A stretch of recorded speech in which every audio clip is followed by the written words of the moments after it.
Hello friends, அனைவருக்கும் வணக்கம். இந்த வீடியோவில் நம்ம என்ன பார்க்க போகிறோம்னா, ஊழலுக்கு எதிரான அமைப்புகள் நம்ம ஆல்ரெடி சிபிஐ அப்படின்றது பார்த்தாச்சு. சென்ட்ரல் பியூரோ ஆஃப் இன்வெஸ்டிகேஷன், அதாவது மத்திய புலனாய்வு அமைப்பு அப்படின்ற அமைப்பு.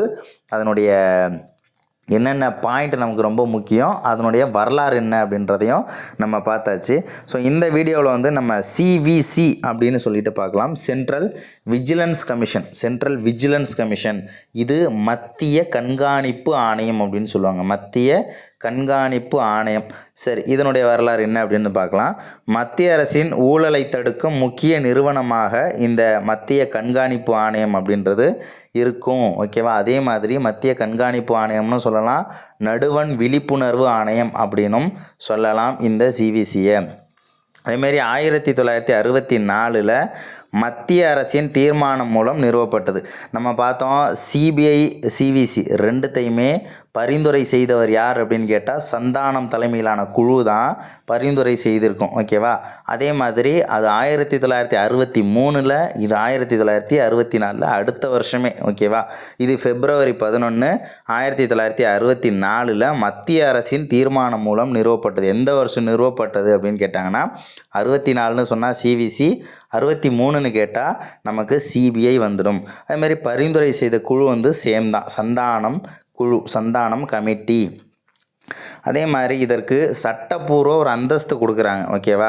குடியரசுத் தலைவருடைய அந்த அவசர சட்ட அதிகாரம் இருக்குல்ல, அதுக்கு ஆர்டிகிள் என்ன அப்படின்றது தெரியும். அவசர சட்டம்னா ஆர்டிகிள் 123, குடியரசுத் தலைவருக்கான அவசர சட்டம். ஆளுநருக்கு அப்படின்னா 213 வரும். ஸோ அந்த ஆர்டிகிள் 123 அப்படின்ற அந்த அவசர சட்டத்தை யூஸ் பண்ணி சட்ட அந்தஸ்து கொடுத்துருக்காங்க. எப்போ கொடுத்துருக்காங்க அப்படின்னா, இந்த சிவிசிக்கு 1998 ஆகஸ்ட் மாதம் 25 ஓகேவா? இந்த டேட்டு நமக்கு ரொம்ப முக்கியம். February 11, 1964ங்கிறது ரொம்பவே முக்கியமானது. அதே மாதிரி சட்டப்பூர்வ அந்தஸ்து எப்போ கிடைக்கிது அப்படின்னு பார்க்கும்போது 2003 செப்டம்பர் 11. ஓகேவா? ஃபுல்லாக இதுக்குன்னு ஒரு சட்டத்தையே நம்ம கொண்டுட்டு வந்தாச்சு. 2003 செப்டம்பர் 11. இந்த வருஷம் ரொம்ப முக்கியம். சட்ட அந்தஸ்துன்றதை அது நீங்கள் 98 அப்படின்றத ஞாபகம் வச்சுக்க வேண்டாம். அது வந்து ஜஸ்ட் ஒரு அவசர சட்டம் மூலமாக கொண்டு வந்த ஒரு ஸ்டேட்டஸ் கொடுத்துருப்பாங்க. ஆனால் சட்டப்பூர்வ அந்தஸ்து ப்ராப்பராக எப்போ கிடைக்கிது அப்படின்னா 2003ங்கிறது நமக்கு ரொம்ப முக்கியம். செப்டம்பர் 11. ஓகேவா? அதுக்கப்புறம் அமைப்பு அப்படின்னு பார்த்தோம்னா இதில் வந்து 1+2 2க்கு மிகாமல் இருக்கணும். அந்த 1 அப்படின்றது மத்திய ஊழல் கண்காணிப்பு ஆணையர். ஓகேவா? அதாவது தலைவர்னு சொல்கிறோம்ல, ஸோ அவராக இருப்பாங்க. +2 அப்படிங்கிறது அதில் இருக்கக்கூடிய துணை. ஓகேவா? துணை ஆணையர்கள் வருவாங்க, அதாவது உறுப்பினர்கள் மாதிரி.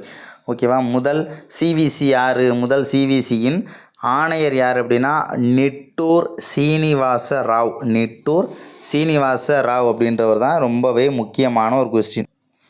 நிட்டூர் சீனிவாச ராவ் வந்து இது வந்து ரொம்ப மோஸ்ட் ரிப்பீட்டட் கொஸ்டின் அப்படின்னு நம்ம சொல்லலாம். கண்டிப்பாக இது தெரிஞ்சிருக்கணும். அதே மாதிரி இந்த சிவிசியினுடைய ஆணையர்களை யார் நியமனம் செய்கிறவர் அப்படின்னா குடியரசுத் தலைவர். சரி, குடியரசுத் தலைவர் தன்னிச்சையாக செயல்பட்டு தலைவரை நியமிக்கிறார் அப்படின்னா இல்லை, இதுக்குன்னு ஒரு பரிந்துரை செய்யக்கூடிய குழு இருக்காங்க. அந்த குழுவில் இருக்கக்கூடிய ஒரு 3 பேர் சேர்ந்து ஒரு ஆளை செலக்ட் பண்ணி குடியரசுத் தலைவருக்கு லிஸ்ட்டு கொடுப்பாங்க. அவரை நியமனம் பண்ணுறாரு. பரிந்துரை குழுவில் யாரெல்லாம் இருக்கலாம் அப்படின்னா சிவிசிங்கிறது விஜிலன்ஸு. ஓகேவா? இவங்களும் வந்து பார்த்தோம்னா ஊழலுக்கு எதிரான அமைப்பு தான். அப்போ ஊழல் அப்படிங்கிறது ஆளுங்கட்சியிலையும் ஊழல் நடக்கும், எதிர்கட்சியிலையும் ஊழல் நடக்கும். அப்போ 2 டீம்லேருந்தும் நம்ம அந்த பரிந்துரை குழுவில் ஆள் வச்சுருக்கணும். ஓகேவா? இப்போ ஆளுங்கட்சி சார்பாக வந்து பிரதமர், உள்துறை அமைச்சர் வராங்க. எதிர்கட்சி சார்பாக வந்து மக்களவை எதிர்கட்சி தலைவர் வந்து அந்த குழுவில் இருப்பாங்க. இவங்க 3 பேர் சேர்ந்து ஒரு தலைவர் வந்து ஒரு உறுப்பினரை ஒருத்தரை வந்து நியமனம் பண்ண சொல்லி பரிந்துரை பண்ணுவாங்க. ஸோ குடியரசுத் தலைவர் அவரை நியமனம் செய்வார். ஓகேவா? அதேமாரி சிவிசிக்கு ஆணையர் ஆகணும் அப்படின்னா தகுதிகள் ஏதும் இல்லை அப்படின்றதையும் நமக்கு சொல்லியிருக்காங்க. தகுதிகள் ஏதும் இல்லை. அடுத்தது என்ன கொடுத்துருக்காங்க அப்படின்னா பதவிக்காலம். சிபிஐக்கு பதவிக்காலம் அப்படின்றது 2 வருஷம். ஓகேவா? 2 வருஷம் பதவிக்காலம் அப்படின்றது இருந்திருக்கும். இங்கே சிவிசி அதில் இருக்கக்கூடிய ஆணையர்கள் உறுப்பினர்களுடைய பதவிக்காலம் 4 வருஷம். இன்றைக்கி நியமனம் பண்ணுறாங்க அப்படின்னா இன்னிலேருந்து 4 வருஷம். அப்படி இல்லைனா அதுக்கு முன்னாடியே அவங்களுக்கு 65 வயசு அப்படின்றது முடிஞ்சு போச்சுன்னா அது சீக்கிரமாக முடிஞ்சு போயிடலாம். 65 வயசு வரைக்கும் இருக்க முடியும். அப்படி இல்லைனா 4 வருஷம் இருக்கலாம். பதவிக்காலம் முடிந்த பின்னர் எந்த ஆதாயம் தரும் மத்திய மாநில அரசு பதவியையும் வகிக்க கூடாது. உதாரணத்துக்கு ஒரு எம்பி வந்து ஊழலில் ஈடுபட்டிருக்காரு. அதே மாதிரி உதாரணத்துக்கு ஒரு எம்எல்ஏ வந்து ஒரு ஊழலில் ஈடுபட்டிருக்காரு அப்படின்னா ஸோ அதில் வந்து இந்த சிவிசி ஒரு எம்பி ஒரு ஊழலில் ஈடுபடுறாரு. ஸோ அவங்க மேலே வந்து விஜிலன்ஸ் வந்து ஒரு கேஸ் எடுத்து நடத்துகிறாங்க அப்படின்னா, இப்போ எம்பி சொல்கிறாரு, இந்த கேஸ்லேருந்து நீங்கள் என்னை காப்பாற்றி விட்டுட்டிங்கன்னா உங்களுடைய பதவி காலம் முடிஞ்சதுக்கப்புறம் என்னுடைய அரசியல் கட்சியில் உங்களுக்கு நான் வந்து ஒரு வேலை தரேன், நல்ல ஒரு பொறுப்பில் வந்து உங்களுக்கு தரேன், நீங்கள் என்ன வேலை கேட்குறீங்களோ அதை வந்து நான் ரெடி பண்ணி தரேன் அப்படின்னு சொல்லிட்டு பேச்சுவார்த்தை நடத்துறதுக்கான வாய்ப்புகள் அங்கே அதிகம். அதனால தான் சொல்லிட்டாங்க, செக் வச்சுட்டாங்க. பதவிக்காலம் முடிஞ்சிருச்சுன்னா எந்த ஆதாயம் தரும் மத்திய அரசு பணியும் சரி, மாநில அரசு பணியும் சரி, எந்த போஸ்ட்லேயுமே பதவின்றது இருக்கவே கூடாது. அதாவது பதவிக்காலம் முடிஞ்சதுக்கப்புறம், ஓகேவா, அது வந்து சொல்லியிருக்காங்க. ஆனால் எம்பி ஆகலாம், எம்எல்ஏ ஆகலாம் அப்படின்றத, அதுவும் அப்படி ஒரு ட்விஸ்ட்டையும் நமக்கு வச்சுருக்காங்க. எம்பி ஆகலாம், எம்எல்ஏ ஆகக்கூடிய உரிமைன்றது உண்டு. ஆனால் அரசு பணிங்கிறது வாய்ப்பு இல்லை, ஓகேவா. ஸோ அப்புறம் பதவி நீக்கம் செய்யக்கூடிய உரிமை யாருக்கு இருக்குன்னா, பதவி நியமனமும் குடியரசுத் தலைவர் தான், பதவி நீக்கமும் குடியரசுத் தலைவர் தான். என்னென்ன காரணங்கள் பதவி நீக்கம் செய்கிறதுக்கு என்னென்ன காரணம் இருக்கணும் அப்படின்னா, இவங்க ஒரு குற்ற வழக்கில் ஈடுபட்டாங்க அப்படின்னா, அதுமாரி வேற ஒரு பதவியில் இருந்தாங்க அப்படின்னா, மனநலம் பாதிக்கப்பட்டவராக இருந்தார் அப்படின்னா, தவறான நடத்தை இதெல்லாம் வந்து ப்ரூவ் ஆச்சுன்னா, ஒரு சிபிஐனுடைய ஆணையராக இருந்தாலும் சரி, சிவிசியினுடைய ஆணையராக இருந்தாலும் சரி, என்ன பண்ணலாம், பதவியிலேருந்து நீக்க முடியும். அதுமாரி ஊதியம் அப்படின்றது சென்ட்ரல் விஜிலன்ஸ் கமிஷனர் இருக்கார் இல்லையா, ஸோ ஆணையர், அவருக்கு வந்து யூபிஎஸ்சியினுடைய தலைவருக்கு எந்த அளவுக்கு சம்பளம் இருக்குமோ ஸோ அதுக்கு நிகரானது. அதேமாரி அதர் விஜிலன்ஸ் கமிஷனர் துணை ஆணையர்கள் இருக்காங்களா, ஸோ அவங்களுக்கு மெம்பர் ஆஃப் யூபிஎஸ்சிக்கு எவ்வளோ சேல்ரியோ அந்த அளவு சேல்ரிக்கு சமமாக இருக்கும் அப்படின்றதையும் இங்கே தெரிஞ்சுக்கணும். அதே மாதிரி இவங்களுடைய அதிகார வரம்பு அப்படின்னா, அகில இந்திய பணிகள். ஸோ அகில இந்திய பணிகள் ஏதாச்சும் ஊழல் நடக்குதுன்னா தட்டி கேட்பாங்க.